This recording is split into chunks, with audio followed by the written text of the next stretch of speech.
قالوا لأحد الجسمين إذا زيد عليه جزء واحد إنه أجسم من الآخر فلولا أن مجرد التركيب كاف في الجسمية لما صار بمجرد زيادة الجزء أزيد في الجسمية.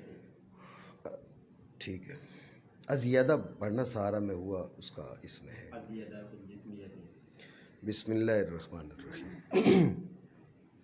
بات یہ تھی کہ بھئی آیا جسم ہونے میں یہاں اصطلاح کی بات نہیں ہے، بات یہ ہے کہ عرف و لغت میں جس کے لیے جسم استعمال ہوتا ہے اس میں مجرد ترکیب کافی یا تحقق کے ابعاد ثلاثہ ضروری. توجہ ہے؟ اب دعویٰ سمجھ لو. تو جمہور اشاعرہ نے کہا کہ مطلق ترکیب کافی. ٹھیک ہو گیا؟ عرف و لغت میں جسے جسم کہا جاتا ہے اس میں مطلق ترکیب کافی یا تحقق کے ابعاد ثلاثہ ضروری. تو جمہور اشاعرہ نے کہا مطلق ترکیب کافی. دعویٰ یہ ہے. ٹھیک ہے؟ دعویٰ پہلے اس پہ ضبط رکھے. دعویٰ یہ ہے کہ بھئی عرف و لغت میں جسے جسم کہا جاتا ہے اس میں مطلق ترکیب کافی. یہ دعویٰ. اب اس پہ وہ دلیل پیش کرتے ہیں. دلیل یوں پیش کرتے ہیں بھئی آپ دیکھیں ایک جسم ہے جس کے مثلا 1000 جز ہوں، دوسرا جسم ہو اس کے 1001 جز ہوں، تو کیا بولا جائے گا کہ الجسم الثانی اجسامو من الجسم الاول.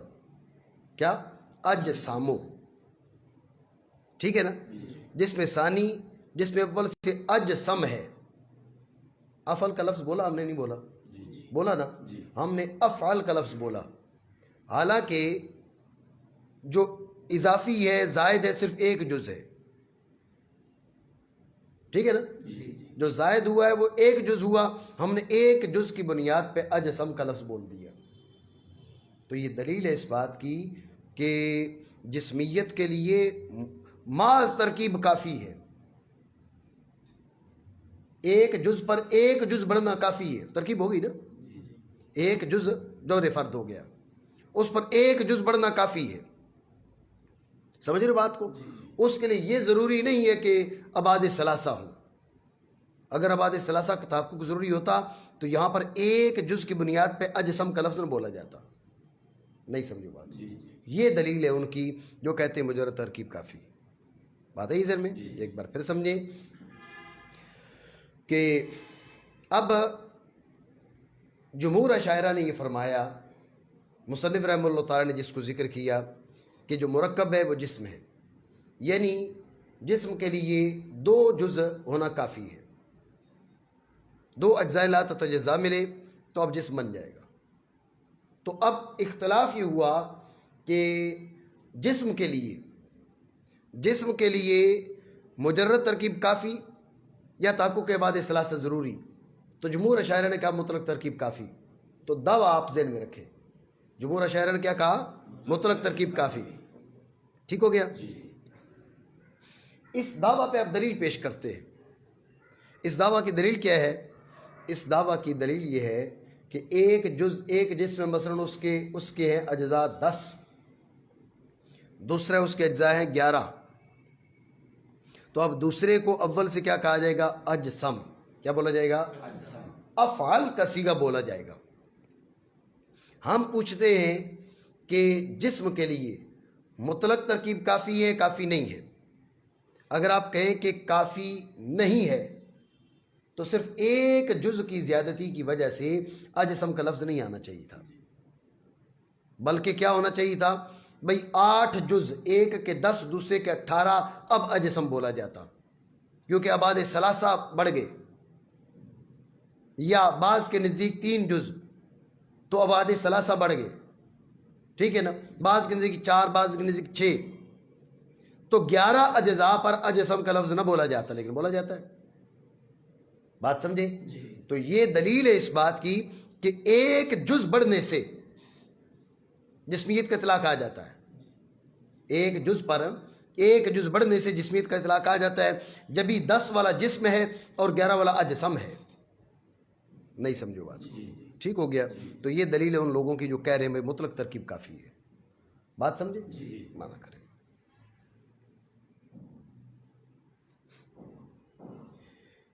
استدلال کیا پہلوں نے.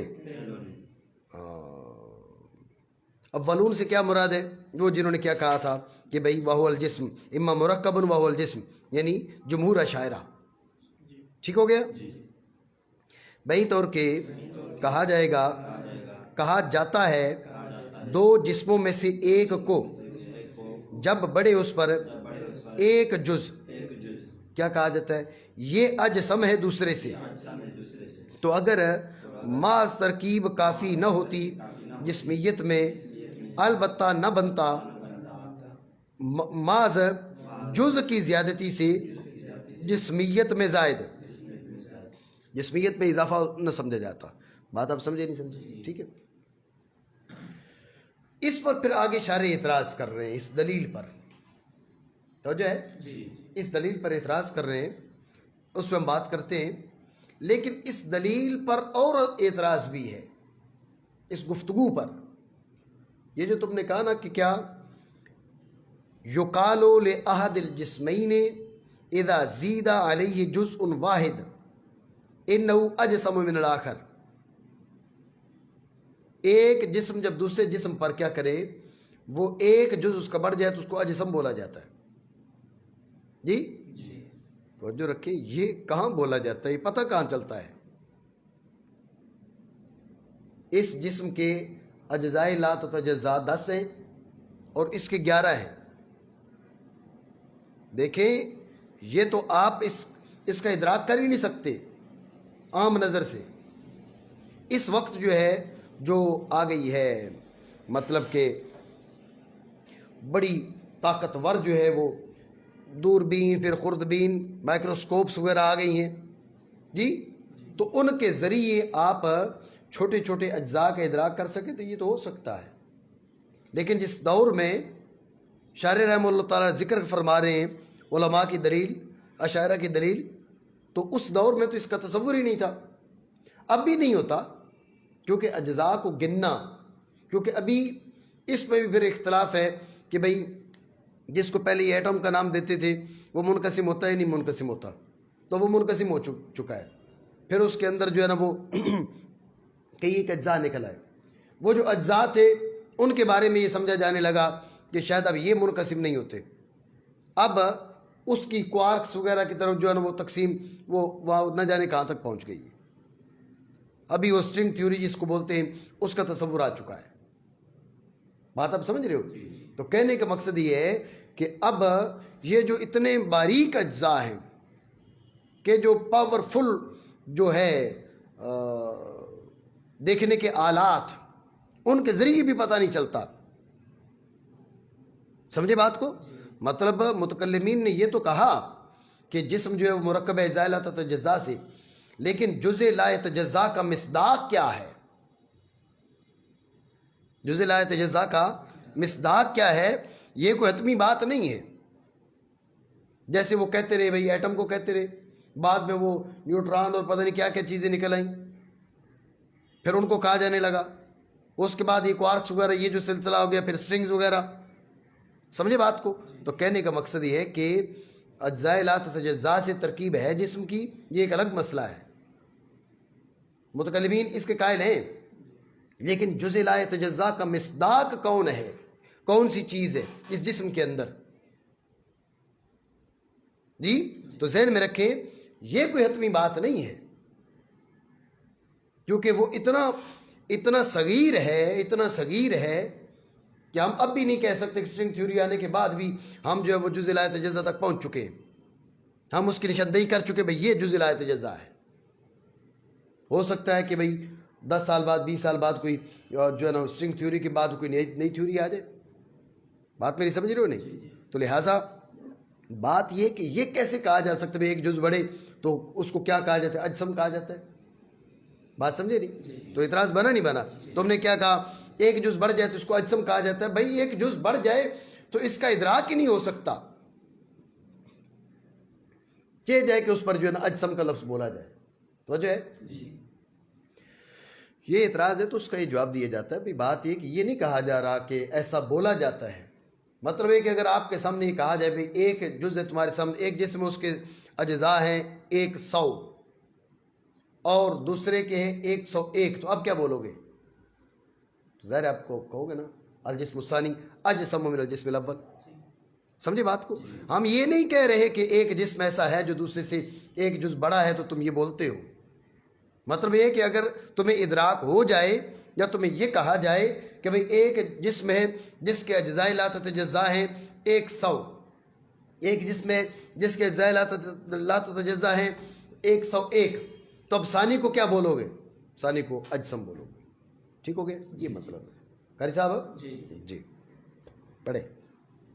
وفيه نظر لأنه أقل من الجسامة بمعنى الضخامة بعد من مقداره يقال جسم الشيء أي عظم فهو جسيم وجسام والكلام في الجسم الذي هو اسم لا صفة. توجہ ہے آپ کی نہیں ہے؟ جی شارح رحمہ اللہ تعالیٰ نے اس دلیل پر کیا اعتراض کہ یہ جو انہوں نے دلیل پیش کی ہے اس دلیل میں اعتراض ہے. توجہ ہے آپ کی؟ آپ بات سمجھیں دھیان سے، اس مقام پہ یہ چیز ملحوظ رکھیں. ملحوظ رکھیں گے تو بہت جگہ پر آپ کو مفید ہوگی، آپ کو فائدہ دے گی. نہیں رکھیں گے تو آپ کی مرضی ہے. جی تو مسئلہ یہ ہے کہ یہ جو کیل و کال ہوتے ہیں نا محشین کے شارحین کے، یہ کیل و کال مذہب نہیں ہوتے. مذہب وہ ہوتا ہے جو متون میں یا شروع میں، بالخصوص متون میں جو بیان ہوتا ہے. فقہ میں بھی یہی ہے، کلام میں بھی یہی ہے. سمجھ رہے ہو نہیں بات کو؟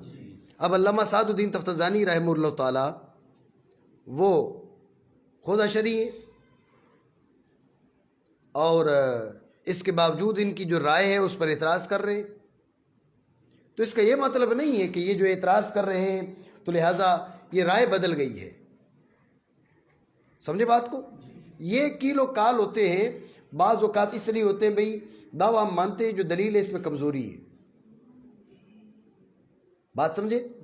اور بعض اوقات اس لیے بھی اعتراض ذکر کر دیا جاتا ہے بھئی کل کوئی آدمی آ کے کہے نا بھئی اس دلیل میں تو یہ کلام ہے، تو ہم آپ کو بتا دیں میں پتہ یہ کلام ہے، اس کلام کے باوجود ہمارا موقف یہ ہے.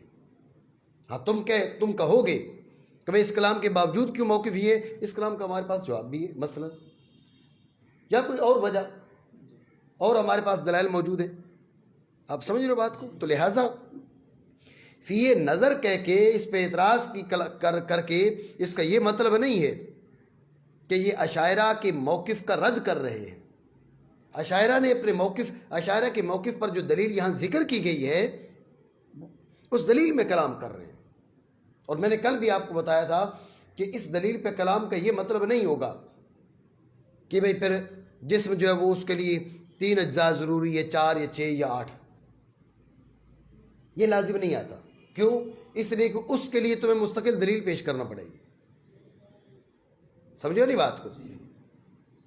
انہوں نے کہا بھئی دلیل جسم کے لیے محض ترکیب کافی. تم کہہ رہے ہو بھئی ابعاد ثلاثہ کا تحقق ضروری. پھر جو ابعاد ثلاثہ کا تحقق ضروری ہے اس میں پھر 2 وجہ کل بتائی تھی. بھئی اعلیٰ زوایا قوائم تقاطع ضروری ہے، اعلیٰ زوایا قوائم تقاطع ضروری نہیں ہے. آپ سمجھ رہے ہو بات کو؟ تو لہٰذا یہ 2 وجہ. تو یہ کہہ رہے ہیں بھئی ترکیب کافی، اس پہ انہوں نے یہ دلیل پیش کی، تم نے اس پر اعتراض کر دیا. چلو دلیل تام نہیں ہو سکی، لیکن اس سے تمہارا موقف ثابت نہیں ہوگا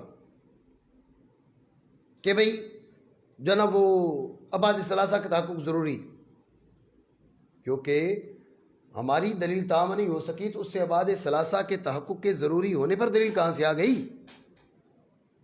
آپ دلیل پیش کریں کہ عرف لغت میں جسے جسم کہا جاتا ہے اس میں ابعاد ثلاثہ کا تحقق ضروری ہے. آپ پیش کریں. آپ پیش نہیں کر سکتے، نہ کی آپ نے. سمجھے بات کو؟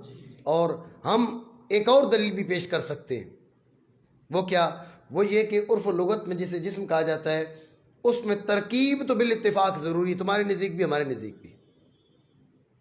اور انداز میں دلیل توجہ ہے بھائی ترکیب تو بالاتفاق ضروری ہے، بغیر ترکیب کے تم بھی جسم نہیں مانتے، بغیر ترکیب کے ہم بھی جسم نہیں مانتے، ترکیب بالاتفاق ضروری۔ اختلاف اس میں ہے کہ ابعاد ثلاثہ کا تحقق بھی ضروری ہے، وہ ضروری نہیں ہے۔ ہم کہتے ہیں ابعاد ثلاثہ کے تحقق کے ضروری ہونے پہ دلیل کوئی نہیں ہے، ٹھیک ہو گئے؟ ابعاد ثلاثہ کے تحقق کے ضروری ہونے پہ کوئی دلیل نہیں ہے۔ جب دلیل نہیں ہے تو ہم نے دلیل پیش کر لی تو ہم اس پہ بات کریں گے، فی الحال ہم کہہ رہے ہیں ترکیب کافی ہے۔ سمجھے نہیں بات کو؟ تو لہٰذا تمہیں ثابت کرنا ہے، تم اضافی چیز کے مدعی ہو، ہم تو اضافی چیز کے مدعی نہیں ہیں۔ ہم جس چیز کا دعویٰ کر رہے ہیں وہ تم بھی مان رہے ہو، سمجھے بات کو؟ تو ہم کہہ رہے ہیں بھائی جو ابعاد ثلاثہ کے تحقق کی بات ہے اس پر دلیل قائم نہیں، لہذا ترکیب کافی ہے۔ بات سمجھے نہیں؟ ٹھیک ہے، بہرحال یہ بھی گفتگو کی جا سکتی ہے جمہور اشاعرہ کے مذہب کی تائید کے لیے۔ تو بہرحال انہوں نے فیہ نظر ان سے اعتراض کیے، اس پر غور کریں۔ یہ جو کہا گیا نا کہ الجسم الثانی اجسام من الجسم الاول، کیا؟ الجسم الثانی اجسام من الجسم الاول، یہ اجسم ہے جاسوما سے، کس سے؟ جاسوما یا جسومو، ٹھیک ہے نا؟ جاسوما یا جسومو، تو جاسوما یا جسومو جسامتن فہو جسیم و جسام، ٹھیک ہے نا؟ جاسوما یا جسومو جسامتن فہو جسیم و جسام، سمجھے بات کو؟ اس کے معنی ہے عظما، بڑا ہونا، ٹھیک ہے؟ اور عدم مقدار، ضخامت، ضخیم ہونا، موٹا ہونا، بڑا ہونا، سمجھ رہے بات کو؟ یہ وصف ہے، سمجھے بات کو؟ جاسوما یجسمو جسامتن فہو جسیم و جسام، یہ وصف ہے، ٹھیک ہے؟ اس سے اجسم مشتق ہے، اس سے بنا ہے اجسم۔ تو اب اس کا مطلب یہ بنے گا، غور کریں، یہ جو کہا نا الجسم الثانی اجسم من الجسم الاول، بات پہ توجہ دینا، الجسم الثانی اجسم من الجسم الاول، اس کا مطلب ہے الجسم الثانی اعظم مقدارا من الجسم الاول، اعظم مقدارا، ثانی کی مقدار پہلے سے بڑی ہے، تو اس میں تو کوئی جھگڑا ہی نہیں ہے۔ جھگڑا اس میں یہ ہے، اس میں ہے کہ بھائی ثانی میں ثانی جسمیت میں زیادہ ہے، تو جو ہے ثانی جسمیت میں زیادہ ہے، جھگڑا اس میں ہے۔ ثانی کی مقدار اول سے زیادہ ہے، اس میں تو جھگڑا ہی کوئی نہیں ہے۔ اب اس کو 11 اس کے 10، تو لازمی طور پہ وہ بڑا ہی ہوگا۔ تو یہ اجسم جو بولا جاتا ہے یہ بونا اعظم و مقدارن بولا جاتا ہے، اضخم بولا جاتا ہے، اس پہ تنازع نہیں ہے۔ تنازع ہے اس جسم میں کہ جو صرف اسم استعمال ہوتا ہے، صفت استعمال ہی نہیں ہوتا، تو جو ہے نہیں، جو صرف اسم استعمال ہوتا ہے، ذہن میں رکھیں جب صفت استعمال نہیں ہوتا تو اس سے اشتقاق وغیرہ یہ والے یہ بات بھی ٹھیک نہیں ہوگی۔ بات سمجھے نہیں؟ خلاصہ پھر سمجھیں، جو شاعر رحمہ اللہ تعالیٰ نے رد کیا، اعتراض کیا اس دلیل پر، اعتراض کا حاصل یہ کہ آپ نے کیا کہا؟ آپ نے کہا کہ بھئی ایک جز بڑھ جاتا ہے تو اس کو اجسم کہا جاتا ہے۔ ہم نے کہا بھائی بالکل یہ بات درست ہے، ایک جز بڑھ جاتا ہے اس کو اجسم تو کہا جاتا ہے، لیکن اجسم مشتق ہے جاسم یجسم جسامۃ فہو جسیم و جسام سے، ٹھیک ہے؟ تو اس کے معنی ہے اعظم مقدار، جسامت کے معنی ہو گیا ضخامت، سمجھے بات کو؟ تو ذہن میں رکھیں کہ اس کے معنی یہ نہیں ہے کہ الثانی ازید من الاول فی الجسمیت، یہ معنی نہیں ہے۔ الثانی ازید من الاول فی الجسمیت نہیں، الثانی اعظم مقدارا من الاول، ثانی کے اول سے مقدار میں بڑا ہے، کیا؟ مقدار میں بڑا ہے۔ تو مقدار میں بڑے ہونے میں تو جھگڑا ہی نہیں ہے۔ جو تنازع ہے وہ اس جسم میں ہے جو اسم ہے، جو بات ثابت ہو رہی ہے وہ جسامت ثابت ہو رہی ہے، معنی وصفی ثابت ہو رہی ہے، اس میں جھگڑا ہی کوئی نہیں سمجھو، ٹھیک ہو گیا؟ معنی کریں، اس میں اعتراض ہے کیونکہ یہ افعل ہے جسامت بمعنی ضخامت اور مقدار کے بڑے ہونے کے وہ اس کی جو ہے نا وہ معنی بیان کریں نا، لوگ بھی معنی بیان کریں. کہا جاتا ہے شے جسیم ہے، جاسوما شیء، تو اس کا معنی کیا ہے؟ یعنی آزوما جاسوما فہو جسیم و جسام. سمجھ بات کو؟ تو وہ جسیم ہے اور جو یہ صفت مشبہ دونوں آتے ہیں، اس سے فعیل بھی آتا ہے اور فعال بھی آتا ہے. ٹھیک ہو گیا؟ اور کلام اس جسم میں ہے جو اسم ہے، نہ کہ صفت. نہیں سمجھے بات کو؟ تو جو ہے اس پر خارجی طور پر اعتراض ہو سکتا ہے کہ اس کا مطلب ہے جسم دو ہے، ایک اسم ایک صفت. جی تو جھگڑا اسم میں ہے، صفت میں نہیں، یہی مطلب ہوگا نا. ذہن میں رکھنا کہ جسم ہوتا ہی اسم میں، صفت تو ہوتا ہی نہیں ہے. شارح رحمہ اللہ تعالیٰ کی جو گفتگو ہے اس سے ظاہر کیا ہو رہا ہے؟ بھائی جسم دو ہے، ایک اسم ہے ایک صفت ہے. جھگڑا ہے اس جسم میں جو اسم ہے، تو میں نے دلیل پیش کی اس جسم میں جو صفت ہے. سمجھ رہے بات کو؟ تو جو ہے گفتگو سے تو یہ ظاہر ہو رہا ہے نا، حالانکہ کوئی ایسا جسم ہے ہی نہیں جو صفت ہو. اعتراض سمجھے؟ یہ اعتراض ہے تو اس کا جواب سمجھے. اس کا جواب یہ کہ یہ جو ہے نا وہ معترض کی رائے اور اس کے گمان کے مطابق یہ اس سے گفتگو کی ہے انہوں نے. معترض کی رائے اور اس کے گمان کے مطابق، کیونکہ وہ یہ سمجھ رہا تھا کہ شاید جسم بھی کیا ہے وہ دو طرح سے آتا ہے. بھئی جیسے عالم اور لا عالم، جسم اور لا جسم، تو اب یہ اسم بھی استعمال ہوتا ہے، صفت بھی استعمال ہوتا ہے. تو اس کے گمان کے مطابق اس سے گفتگو کی گئی ہے. جبھی تو اس نے اجسم بنایا نا، تو اجسم جو صیغہ صفت مشتق ہے وہ تو معنی وصفی سے مشتق ہوگا. سمجھ رہے بات کو؟ افعل جو بنا معنی وصفی سے بنے گا نا، معنی اسمی ماض سے تو نہیں بن سکتا. سمجھے بات کو؟ تو اس نے اس کو کیا گمان کیا؟ اس نے اس کو وصف بھی گمان کیا،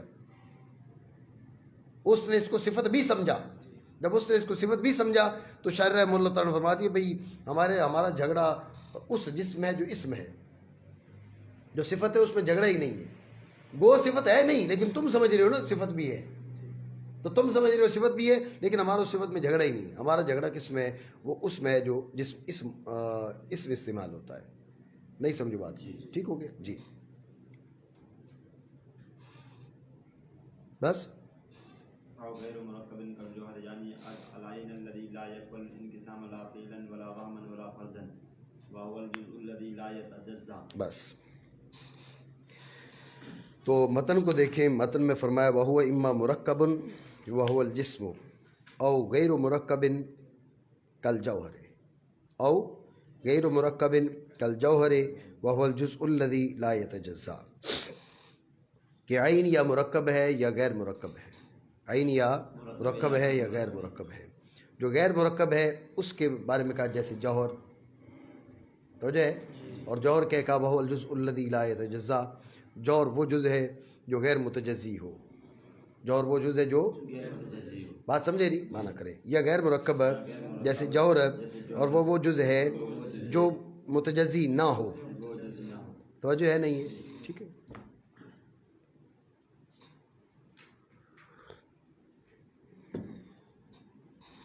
کل جوہر، تو ایک چیز آپ یہ ذہن میں رکھیں کہ ایک اسلوب گفتگو یہاں پر یہ ہے کہ جوہر کی پھر آگے جو جسم ہے اس کو بھی جوہر کہا جا رہا ہے.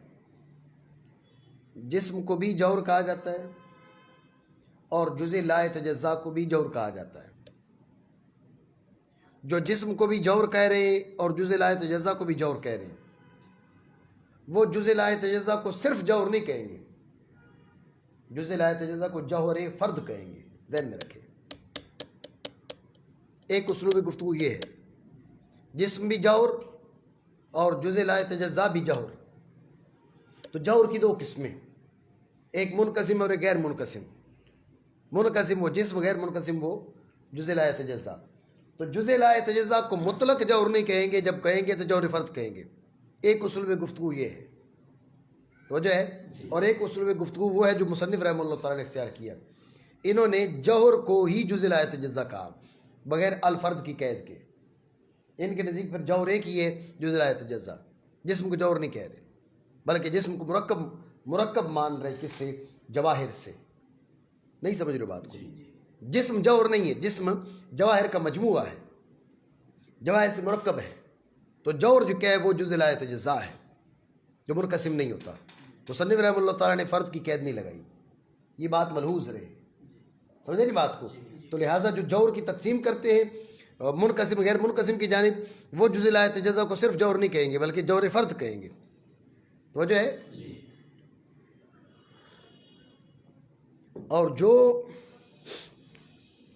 مصنف رحمہ اللہ تعالیٰ کا اسلوب ہے، آپ نے مرکب غیر مرکب کی طرف تقسیم کی اور غیر مرکب کو جوہر کرا، غیر مرکب کی مثال دی جوہر کے ساتھ.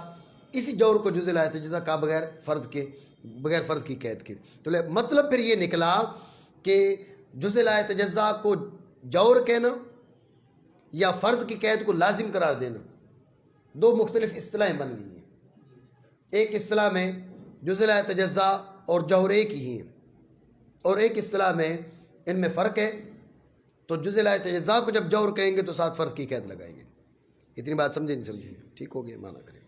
یہ غیر مرکب جیسے جوہر اور وہ جزء ہے جو منقسم نہیں ہوتا. ذہن میں رکھیں کہ یہ جو جزء لا یتجزا ہے، یعنی جو جوہر غیر مرکب ہے، یعنی عین غیر مرکب ہے، اس کی شاعر رحمہ اللہ تعالیٰ وضاحت کر رہے ہیں. یعنی العین الذی لا يقبل الانقسام لا فعلا ولا وہما ولا فرضا. لا فعلا ولا وہما ولا فرضا. توجہ ہے؟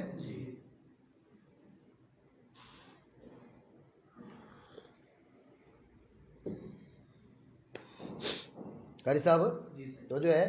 صحیح، ٹھیک ہے.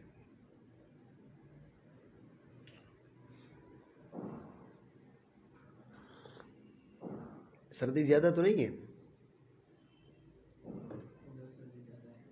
صحیح، ٹھیک ہے، صحیح. تو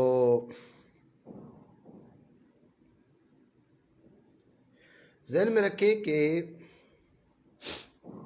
ہدایت الحکمت وغیرہ میں بھی آپ نے یہ بات پڑھی ہے جوہر فرد اور جزء لا یتجزا کے بارے میں، کہ جزء لا یتجزا جسم کا وہ چھوٹے سے چھوٹا ذرہ ہے جو قطعی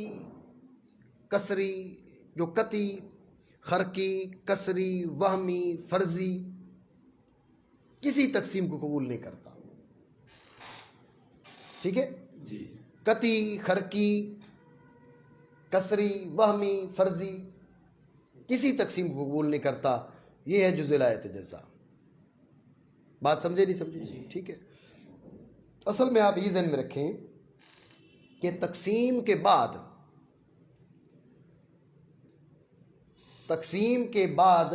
فعل تقسیم سے منقسم ہونے والی شے کے اجزاء خارج میں متفرق ہوں گے یا نہیں ہوں گے. اگر خارج میں متفرق ہوں تو یہ ہے تقسیم فعلی. یہ کیا تقسیم ہے؟ بالفعل. ٹھیک ہے، یہ تقسیم فعلی بالفعل. اور اگر خارج میں اس کے اجزاء متفرق نہ ہوں، جدا نہ ہوں، تو یہ ہے تقسیم بالقوت. ٹھیک ہو گیا؟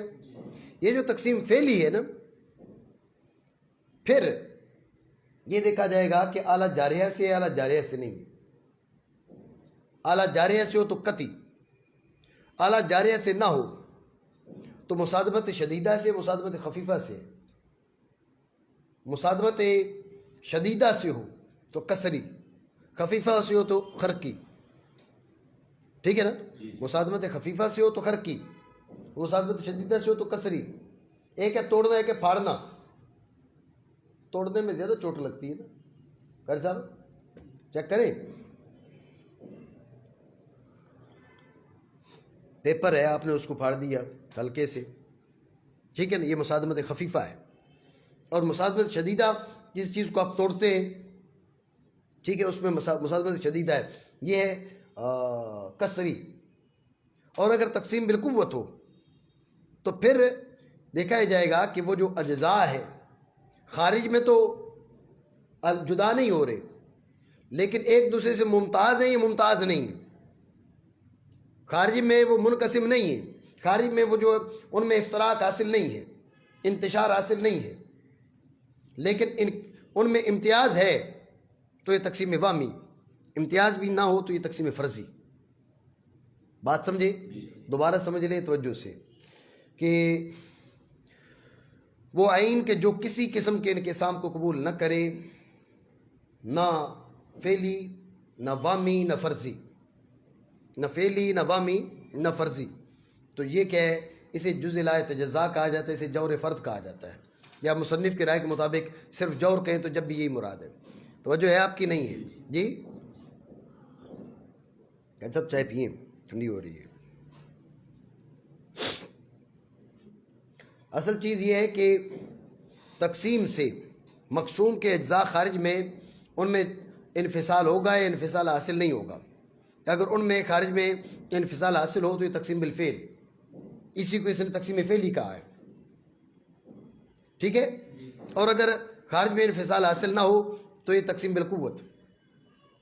تقسیم بالفعل جو ہے اس پہ پھر یہ دیکھا جائے گا کہ اعلیٰ جارے سے، اعلیٰ جارے سے نہیں، اعلیٰ جارے سے ہو تو قطعی، اعلیٰ جارے سے نہ تو مصادمت شدیدہ سے یا خفیفہ سے، مصادمت شدیدہ سے تو کسری، مصادمت خفیفہ سے تو خرقی. اور اگر خارج میں انفصال بالفعل حاصل نہ ہو تو تقسیم بالقوت. تو پھر جو اجزاء ہیں ان میں امتیاز حاصل ہے، امتیاز حاصل نہیں ہے. اگر امتیاز حاصل ہو تو وامی ورنہ فرضی.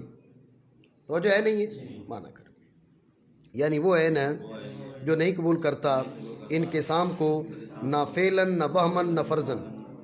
تو جو ہے بعض حضرات نے یہ کہا کہ وام اور فرض ایک ہی چیز ہے. تو جو ہے وام اور فرض ایک ہی چیز ہے، یعنی تقسیم بالقوت. سمجھ رہے بات کو؟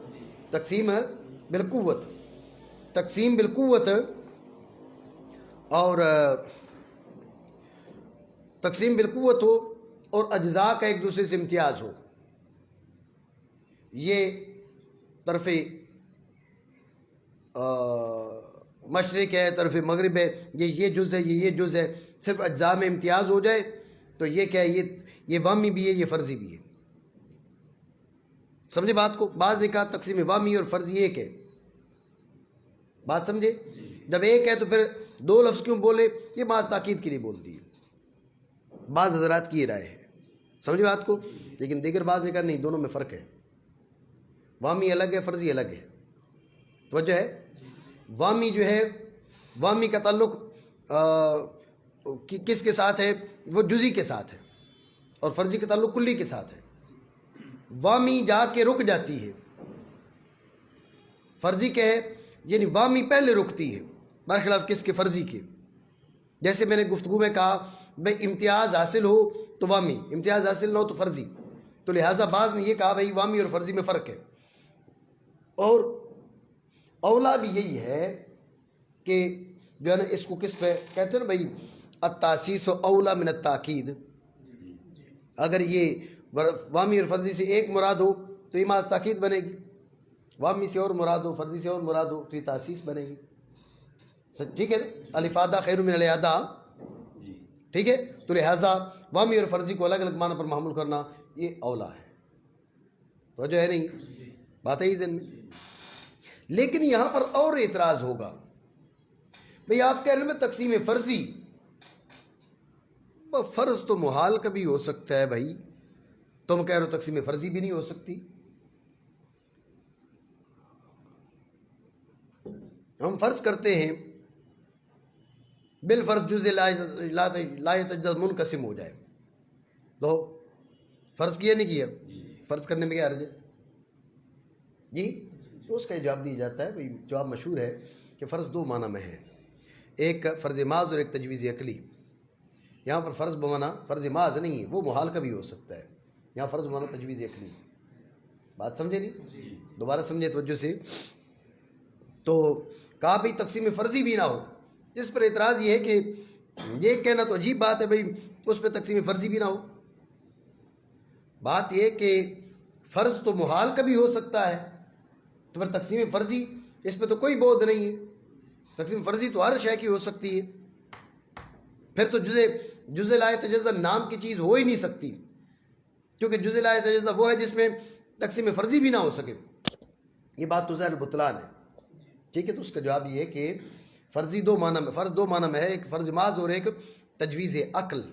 آپ کی بات، آپ کے اعتراض تب بنے جب ہم نے فرض محض لیا. یہاں پر فرض معنی تجویز عقل ہے. فرض محض جو ہے وہ ہو سکتا ہے محالات کا، جو تجویز عقل ہے وہ محالات کی نہیں ہوتی. بات سمجھے نہیں؟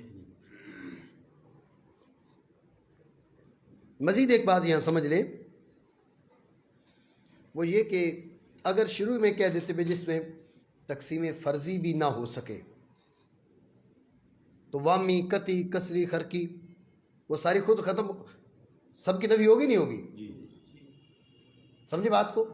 دیکھیں نا، پہلے ہوتی ہے قطعی، اس کے بعد ہوتی ہے خرقی، پھر ہے کسری، پھر ہے وامی، آخر میں ہے فرضی. جب فرضی کی نفی ہوگی تو پچھلی سب کی نفی ہو جائے گی. تو اتنی طویل عبارت کی حاجت ہی نہیں تھی. بات سمجھے نہیں؟ نہ فعلن، نہ وامن، نہ فرضن وغیرہ. بات ہے ہی ذہن میں. تو اس کا جواب یہ ہے کہ یہ ازرہ مبالغہ یہ الفاظ بولے گے. اس لیے آپ دیکھیں نا، فعلن کی بھی پھر تفصیل کر دی جاتی ہے، قطعن، خرقن، کسرن، وامن، فرضن. سمجھے بات کو؟ تو لہٰذا ازرہ مبالغہ ہے یہ بتانے کے لیے کہ کوئی بھی تقسیم نہیں ہے. اب ایک لفظ بولیں گے تو مطلب تو واضح ہو جائے گا، مبالغہ ظاہر نہیں ہوگا. بات سمجھے نہیں؟ ٹھیک ہو گیا. برحاصل کلام یہ نکلا کہ متکلمین کے نزدیک جزء لا یتجزا وہ ہے جس میں نہ قطعی تقسیم ہوتی ہے، نہ خرقی ہوتی ہے، نہ کسری ہوتی ہے. ان تینوں کو تقسیم فعلی کا نام دیا جاتا ہے، تقسیم بالفعل اور تقسیم فعلی. ٹھیک ہے، نہ وامی ہوتی ہے نہ فرضی ہوتی ہے، ان کو تقسیم بالقوت کا نام دیا جاتا ہے. ٹھیک ہو گیا. اور وہ جز ہے کہ جو منقسم نہیں ہوتا. یہ پڑھ لیں آگے تھوڑا. ولم يقل واو الجوهر اعتراضا عن ورود المنع فإنما لا يتركب لا ينحصر عقلا في الجوهر بمعنى الجزء الذي لا يتجزا بل لا بد من إبدال الحيولى والصورة والوقوع والنفوس المجردة ليتم ذلك. ایک خارجی سوال تھا جس کا شاعر رحمہ اللہ تعالی نے جواب دیا. ما قبل میں کہا مرکب وهو الجسم، اور غیر مرکب کل جوہر کیوں کہا؟ وهو الجوہر کیوں نہیں کہا؟ وہ جو ہے تو ذہن میں رکھیں. اس کا شاعر رحمہ اللہ تعالی نے جواب دیا کہ اگر وهو الجوہر کہتے تو اس پر اعتراض ہو جاتا. کیا بھائی غیر مرکب کے ہے وہ تو 5 قسم ہے. ٹھیک ہے، حیولہ ہے، صورت ہے، عقل ہے، نفس مجردہ ہے، اور یہ جو جسے تم جور کہہ رہے ہو. ٹھیک ہو گیا. تو یہ 5 ہے، غیر مرکب 5 ہے. آپ کا واو الجوہر کہنا درست نہیں ہے. لا نسلم ان المرکب هو الجوہر منحصر فی الجوہر ان غیر المرکب ہے. سمجھے بات کو؟ تو یہ منع وارد ہو سکتا تھا. اس منع سے بچنے کے لیے انہوں نے کل جوہر کہہ دیا تاکہ منع وارد ہی نہ ہو. بات سمجھے نہیں؟ دوبارہ سمجھے توجہ سے. اعتراض یہ کہ المرکب کہا تو وہ الجسم کہا، غیر المرکب کہا تو الجسم نہیں، وہ الجوہر نہیں کہا بلکہ کل جوہر کہا. تو جو ہے تو کل جوہر کیوں؟ تو شاعر رحمہ اللہ تعالیٰ کہتے ہیں بھئی یہ اصل میں ایک منع سے بچنے کے لیے، منع سے بچنے کے لیے. اصل میں جب یہ کہتے ہیں واو الجوہر تو غیر مرکب کے بارے میں فلاسفہ کی کچھ اور رائے ہے. فلاسفہ کہہ رہے ہیں بھئی ایک عین غیر مرکب ہے حیولہ، ایک عین غیر مرکب ہے صورت، ایک عین غیر مرکب ہے نفس مجردہ، ایک عین غیر مرکب ہے عقل. سمجھے بات کو؟ ان سب کو اعیان غیر مرکبہ مانتے ہیں. جزء لا یتجزا کر وہ وجود ہی نہیں مانتے، متکلمین مانتے. تو جب مصنف رحمہ اللہ تعالیٰ کہتے او غیر مرکب وهو الجوہر، معترض اعتراض کر سکتا تھا معنی منع وارد کر سکتا تھا. لا نسلم ان غیر المرکب من الآیان منحصر فی الجوہر، لا نسلم ذلک. تو منع ہوتا، جواب دینا پڑتا، تو سیدھا بات ہی ہوگی یہ منع ہی نہ ہو. ٹھیک ہو گیا؟ گفتگو ایسی کی ہے جس پہ منع وارد ہی نہ ہو. اس منع سے بچنے کے لیے کل جوہر بولا. بات سمجھے ہو؟ منع کرے نہیں کہا باہول جوہر بچتے ہوئے منع کے ورود سے، کیونکہ وہ جو مرکب نہیں ہوتا، نہیں منحصر از روئے عقل کے، یعنی نظر عقل میں ابتدائی نظر میں جو ہے نا وہ منحصر نہیں ہے. وہ آگے دلائل کچھ اور ہے، بات کرتے ہیں اس پہ. نہیں منحصر از روئے عقل جوہر میں، جوہر بمانا اس جز میں جو منقسم نہیں ہوتا، بلکہ ضروری تھا حیولہ، صورت، عقول، نفوس مجردہ کا ابطال، تاکہ یہ بات تام ہو. ٹھیک ہے نا؟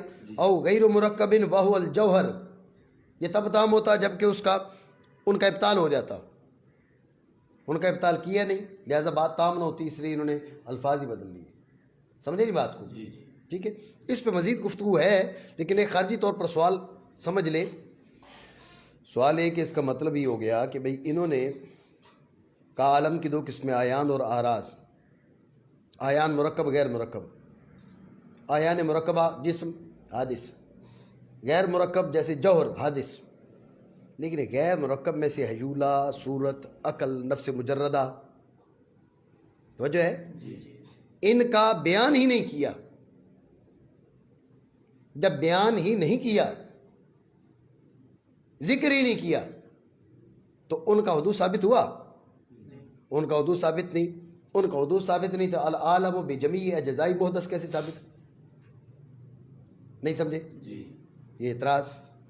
تو اس کا جواب یہ ہے کہ العالم بجمیع اجزائی محدث جو کہا نا، یعنی عالم کے وہ اجزاء جو پائے جاتے ہیں، عالم کے وہ اجزاء جو متحقق ہیں، یہ جن کی یہ بات کر رہے ہیں نا، ان کا تحقق ہی ثابت نہیں ہے. سمجھے نا؟ ان کے تحقق میں کلام ہے، ان کے دلائل تام نہیں ہیں. ثابت تو انہوں نے کرنے ہیں نا، وہ ثابت کریں کہ یہ چیزیں ہیں، اور انہوں نے جو دلائل پیش کی ہیں وہ تام نہیں ہیں، ناقص ہے، غیر تام ہے. جب وہ ان چیزوں کو ثابت کریں تو پھر ہمیں آپ کہیں بھئی ان کے حدوث پہ دلیل پیش کریں. جب یہ چیزیں ثابت ہی نہیں ہیں، ہم تو جہان کے ان اجزاء کی بات کر رہے ہیں جو ہیں صحیح، جب یہ ثابت ہی نہیں ہے تو ان کے حدوث کو بیان کرنے کی ہمیں کون سی پڑی ہوئی عادت؟ نہیں سمجھو. دوبارہ سمجھے توجہ سے. اس پہ مزید جو ہے نا ہم گفتگو کرتے ہیں شرح پہ، الفاظ پہ. تو لیکن خارجی طور پر ایک سوال اور اس کا جواب، جب انہوں نے کہا نا بھائی اس سے اس لیے بچے تاکہ منع وارد نہ ہو، تو اس سے یہ بات ثابت ہوئی. اس کا مطلب یہ ہے کہ غیر مرکب میں اور چیزوں کا بھی احتمال ہے، عقل کا، نفس مجردہ کا، جی حیولہ کا، صورت کا. تو اس کا انہوں نے ذکر ہی نہیں کیا. آیان اور آراز حادث، آیان کی قسم مرکب اور غیر مرکب، جسم اور جوہر فرد، ان کو حادث کہہ کے آگے چل دیے. تو دعویٰ کیسے ثابت ہوگا؟ العالم بجمیع اجزاء محدث. عقل کا آپ بیان نہیں کر رہے، نفس مجردہ کا بیان نہیں کر رہے، حیولہ کا بیان نہیں کر رہے، صورت جسمی کا آپ نے ذکر ہی نہیں کیا. جب ذکر نہیں کیا تو ان کے حدوث کا بیان ہی نہیں آیا. جب ان کے حدوث کا بیان ہی نہیں آیا، العالم بجمیع اجزاء محدث، یہ دعویٰ آپ کا کیسے ثابت ہوگا؟ بات سمجھے نہیں؟ یہ اعتراض ہے. تو اس کا جواب یہ ہے کہ بھئی العالم بجمیع اجزاء محدث، العالم بجمیع اجزائہ ثابتۃ المتحققۃ، ان کے تحقق میں ہی ہمیں کلام ہے. اس نام کی کچھ چیزیں ہیں کائنات میں، اسی میں ہم کو کلام ہے. جب اسی میں کلام ہے، پہلے تو آپ یہ ثابت کریں کہ یہ ہیں. جب آپ نے یہ ثابت کر دیا تو پھر ہم ان کے حدوث پہ دلیل بھی پیش کر دیں گے. توجہ ہے؟ ہم ان امور کے حدوث پہ دلیل پیش کر رہے ہیں جو اجزاء متحققہ ہیں عالم کے. عالم کے وہ اجزاء جو ثابت ہیں، جو ہیں اجزاء موجودہ، تو ان کے تحقق پہ دلائل نہیں ہیں. جو باتیں پیش کی جاتی ہیں وہ تام نہیں ہیں، اس لیے ان کے حدوث سے ہمیں دلیل دینے کی حاجت نہیں ہے. جن کا تحققی تام نہیں ہے ان کے حدوث پہ بات کرنے کی کیا ضرورت ہے؟ نہیں سمجھ رہے بات کو؟ سمجھے بات کو؟ مزید انشاءاللہ اسی کو مزید کل پڑھیں گے.